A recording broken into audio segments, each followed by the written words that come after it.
solutions provider, what kind of tools and technologies do you use that would help make a AR solution, a VR solution, a game? I mean, you do IoT as well. What goes into building these stuff? Okay, so I mean, basically to reiterate what he had mentioned, so it's like first you understand what kind of enterprise target audience you're looking at. You would want to understand if they are likely to do a AR solution or a VR solution. First, you'll have to take the concept, give them a few glimpses on how the experience would look in AR, VR. Again, when you do AR, again, there are a few questions that you have to put forth.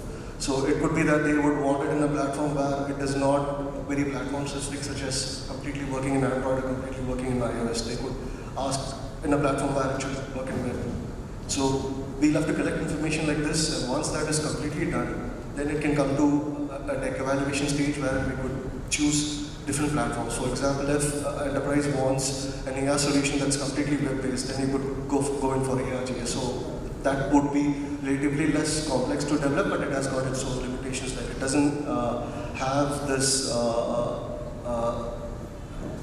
technology such as AR Core or AR Kit. It doesn't have this SLAM concept. It doesn't have that. So that's something you will have to evaluate. If the client is okay with having a marker-based solution, as ARGS is good. And if at all they are looking at a totally immersive experience where you don't want markers, then you would want to probe and develop contents that is actually looking immersive on the spatial sense. So first you work on the content development and then take a call on where to deploy it. I mean, whether the business use case fits on a SLAM concept. For example, furnitures, it is best that you do it using SLAM and do not use markers. So it all depends on this. So once this is finalized, we have various platforms. ARGS is one thing, and Unity is another thing where you can use PTC for most of the marker-based solutions. And if it's markerless, again, we have got support for AR Core and AR Kit. That's something that you could use.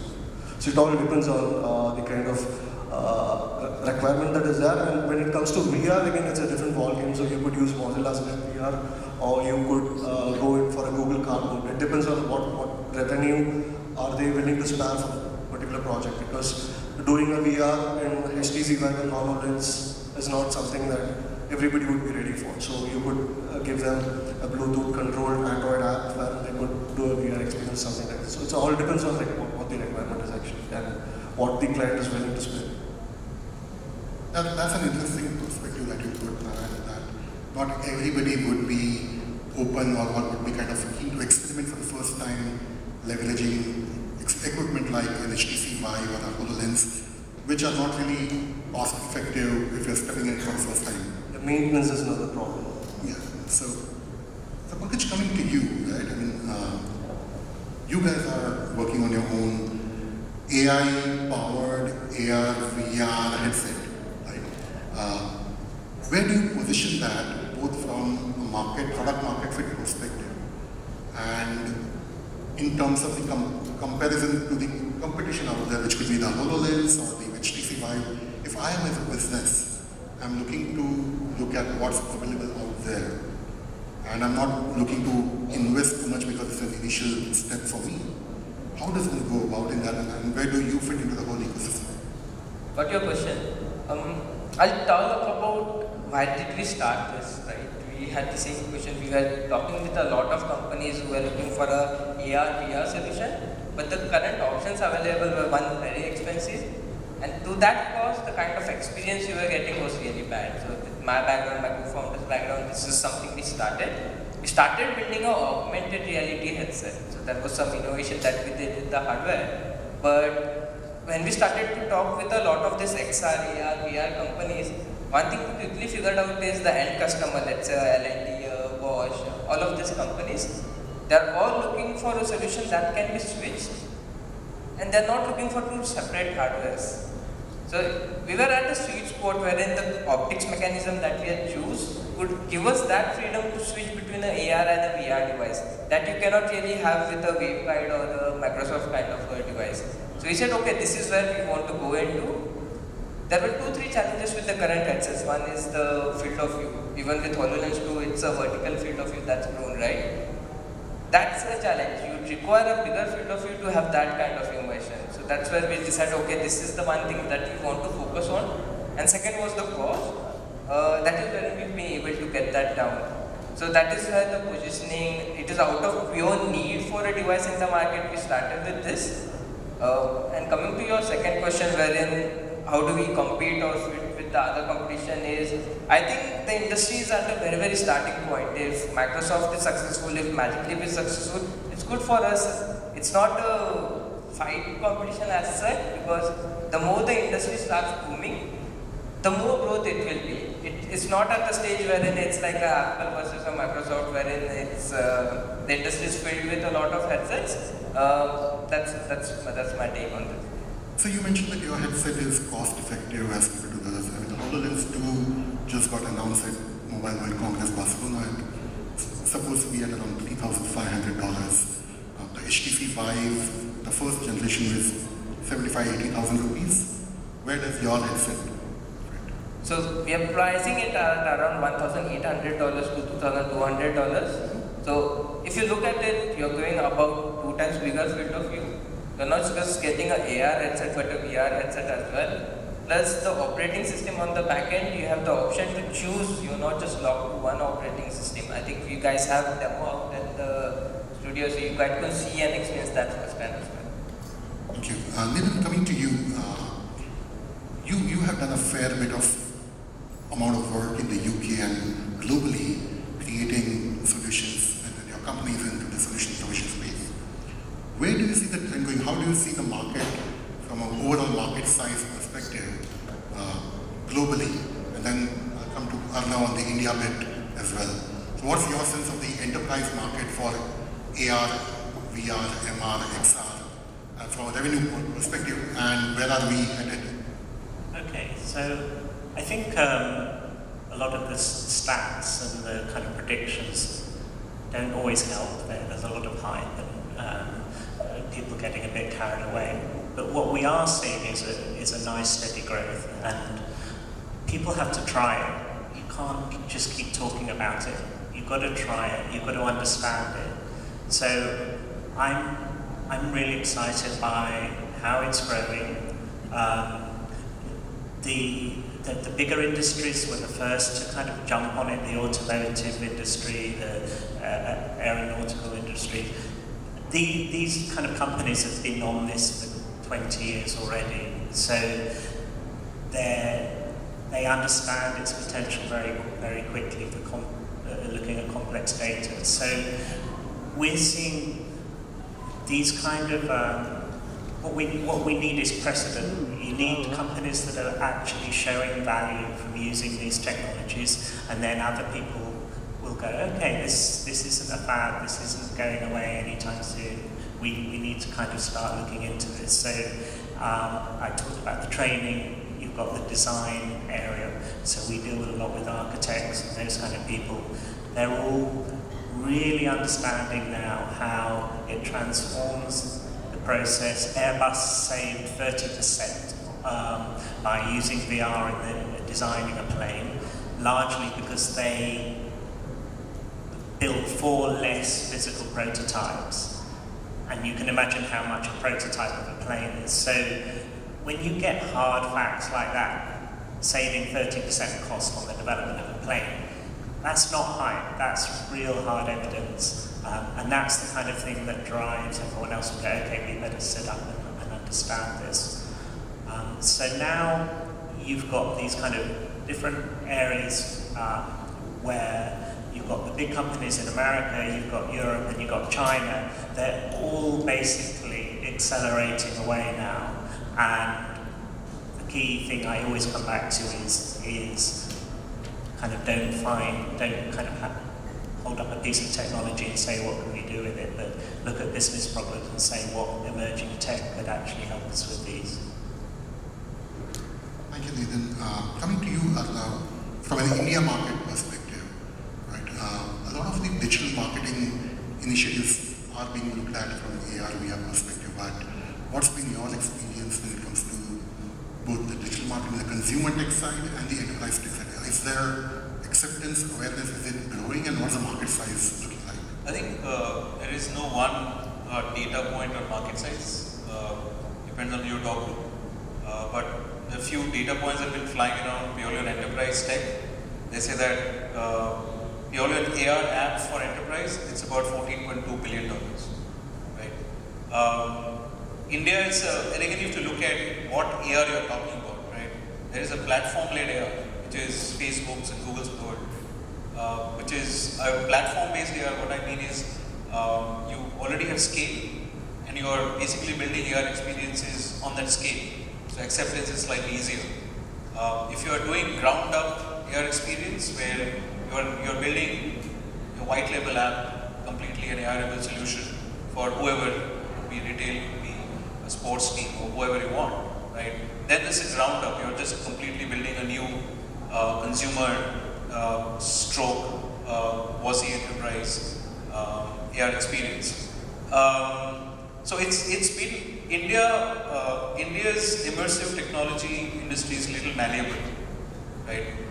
It really depends on, and there is no one funnel that you can talk to, right? It really depends on. It's easier sell to my mind is digital advertising, and has always been an easier sell in India, right? So if you go and talk to a consumer or to a customer and say, hey, if your media plan is X and you're spending Y on social media, and as part of a social media variant, I can bring a Facebook AR experience on top of it, then you don't mind spending that money because there are well-led metrics. If you're building something from ground up, then there are each platform will have their own set of data analytics, right? How do you kind of build that analytics dashboard to deliver ROI for somebody who's investing to build that ground up is also a challenge. Content is a challenge as well. A lot of people will not have the data structured for AI to kind of understand what to deliver from their experience. So largely, I think Indian market is slightly nascent in terms of, but yeah, there has been a lot of conversations that are happening. I think the only challenge that we see as custodians of solutions today, right, as business owners, is there is a slight problem with value perception of immersive tech, right? If I'm doing the same solution in India, say for $10,000, the same solution you can do in UK, right, for almost $25,000, right? The work is same, the deployment is same, the skill level is same. Value perception of immersive tech impacting your business, right? That's a gap that exists in India. So you touched upon my next question, just going to that. If I as a business am looking to build out an AR/VR solution, what is it going to cost me, right? They said it could be say 10,000, or in Nathan's experience, what do you think would a training solution for say automobile industry, right? I'm a client in the automobile industry looking to build a immersive technology training solution. What would be the ballpark from your perspective if you would build it out in the UK? And then vis-a-vis the same question will be three other panelists who are also looking at the India market. What would be the cost differential? Because the effort is going in is the same, is what like Arnav said. I mean, if I'm a business owner, I want a very high quality consulting group doing the business for me, building it for me. So if I'm Audi and Accenture is building it out for me, my minimum threshold level is has to be almost $200,000, right? If you're talking to a local Indian consulting company, right, that would be as close to $10,000, right? So I believe the build and the quality will be the same. Perceptual value of an Indian partner versus a global partner, right? And the knowledge. I don't believe in that there's a gap in knowledge, skill set. As business owners, I think we are equally adept at understanding what's happening and delivering that qualitative solutions to a local client, versus somebody sitting out of Europe or Valley delivering the same solution. I don't think there is no information gap, knowledge gap there. It's value perception, right? So it really depends on who your partner is, right? Even if you are working with PTC, right, taking their SDK and say, hey, right, let's build it out for $5,000. So the bottom line is you can build a great solution at $5,000, or you can build a great solution at $500,000 also. So there is this huge disparity that exists.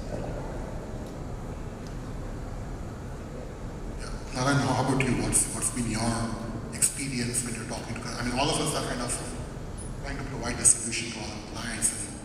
And where do you see the needle going towards when you go and push or when you go and suggest immersive technology solutions? I mean, is it at the lower end of the price spectrum or higher end? And at what maturity level is the client in their digital transformation journey when that decision is taken? Yeah, it again depends. I mean, I think he reiterated on the same point. So it depends on what the solution is and where you're building it from. So let's assume that you have got a white label solution that you have to do. Then it's just like you want to promote all your in-store products. And if you're going to do it, say in India at this point of time, I would say like it depends on the client and the kind of impact you have as a company. So it's going to be definitely on the lower side. Whereas like you do it back in the US, it's definitely going to have a larger price tag. So I mean that's how it has been, but slowly the industry might be changing. When like as we have more leaders coming out of India, so I think the price tag would be better out here. Also, one more important point, it's also not about the regional disparity, that's taken. Right. The other point is how ready you are as a business, right? What state of data do you have, right? So before you can jump onto an immersive tech solution, right? Is it, you know that, oh, am I doing it for a gimmick? Or am I doing it for part of my transformation process of my business? So depends on how ready I am. So because if I need to do a great immersive tech component as part of my business tool, right? I need to get data structures ready. I need to get other processes talking to each other, data sets talking to each other. How ready I am? Because that's also a cost. And in India or between enterprise and consumer AR, there is this difference between a CIO budget, which doesn't have an ROI, and CMO budget who always have the ROI. It depends on where in that conversation fall in. And I think it also comes down to understanding, to follow on from that point. What do people understand within their company of how it can add value? If you're an automotive company that hasn't got into VR, then obviously you don't have to start from the beginning. You can jump on the back of what's already been done. If you want a car configurator, you can bring in the right size company, and it would make sense to spend a decent amount because all the thinking's been done, and you could just have one set up in a number of months.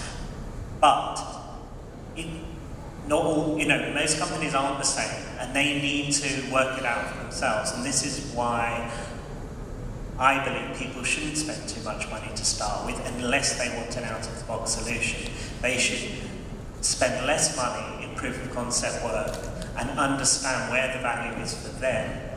And then once that's been proven and they understand where the ROI is for them, then they can scale it. And then you might need some assistance from bigger companies who understand how to scale, who understand the business case and the infrastructure of that business and the actual logistics of implementing something.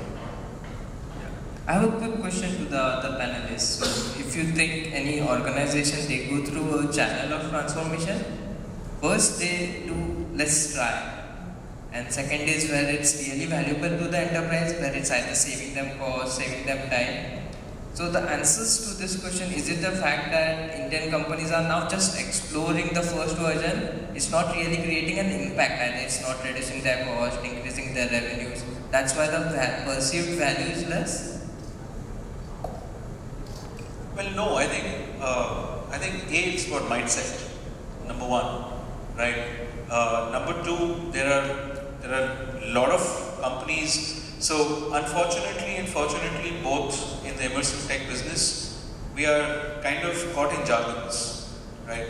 And what you see globally as a great case study can't be implemented in India immediately, right? So as I said, perceived value really depends on what is your outcome, what outcome you want to achieve.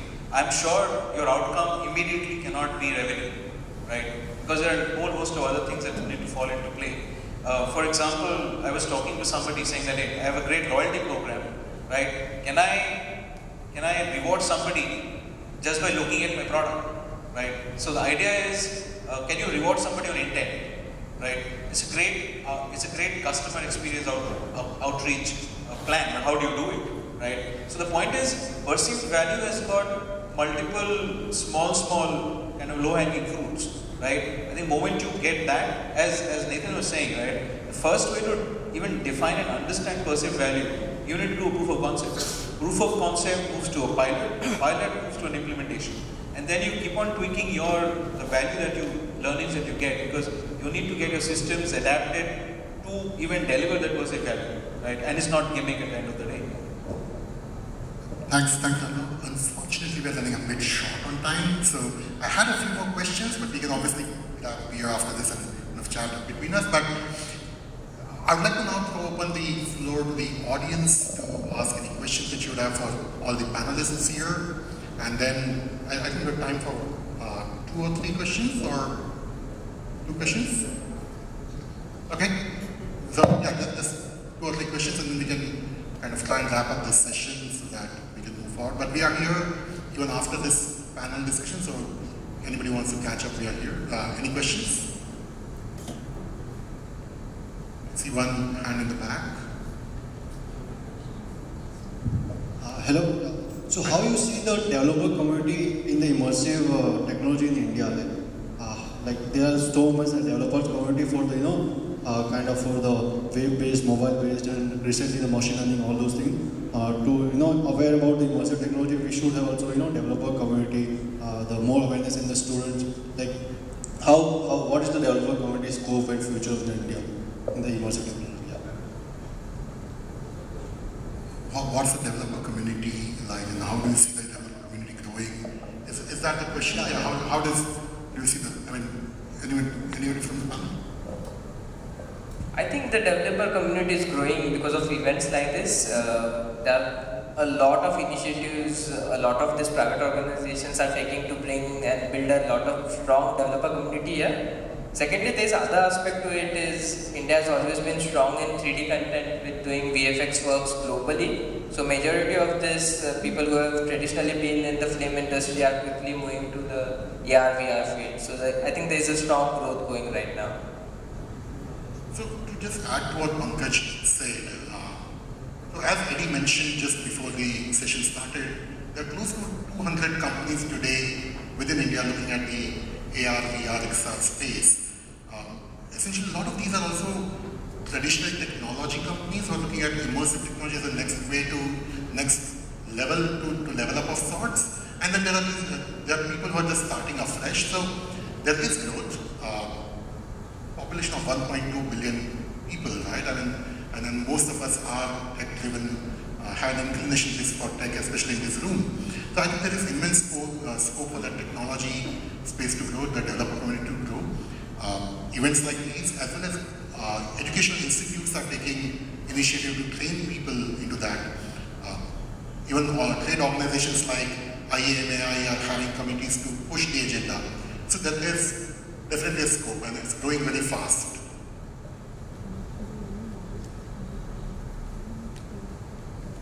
Any further questions?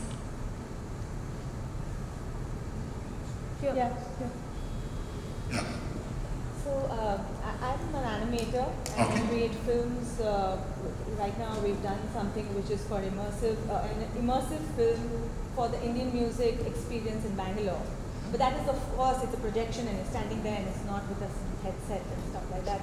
But considering we are sitting in a country which has got so many different stories and different visual styles, I'm talking from the art and the content background of it. And this is a completely new medium. So art and culture has always grown with the medium that has happened. Like when the pen came about, you started to write, and then you had art.